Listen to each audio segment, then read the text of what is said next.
আচ্ছা এগুলো কি তুমি কি মানে ওরা কি দিয়ে যায় আবার নিয়ে যায় নাকি? না না না না আমি করি আমি বেশি। ও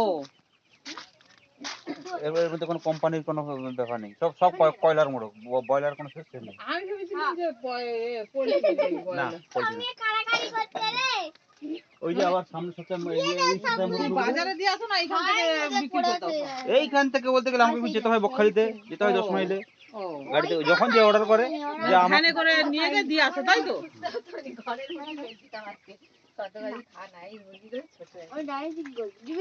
এগুলো এখন 700-800 গ্রাম করে হয়েছে। হ্যাঁ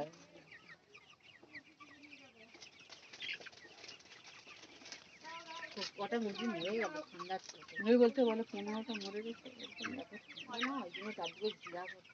আর যার জন্য গন্ধটা একটু বেশি। দিলে আবার গন্ধ বেশি হয়, মানে তুলে দিলে বাতাস হ্যাঁ বাতাসটা কিন্তু এত ঠান্ডা এত ঠান্ডা তোমার ঠান্ডায় যে আরো কিছু মুরগি বাচ্চা দিয়ে তুলবো ভরসা করে তুলতে পারছি বাচ্চা না না তুলবো সামনে সামনে সপ্তাহে ওটা কি ওই মুরগি বাচ্চা ফার্মিং হয় আর চুনোটা তো হ্যাঁ, নাকি? হ্যাঁ। ওই ডিমটা আমাকে বলছে তুমি দেখ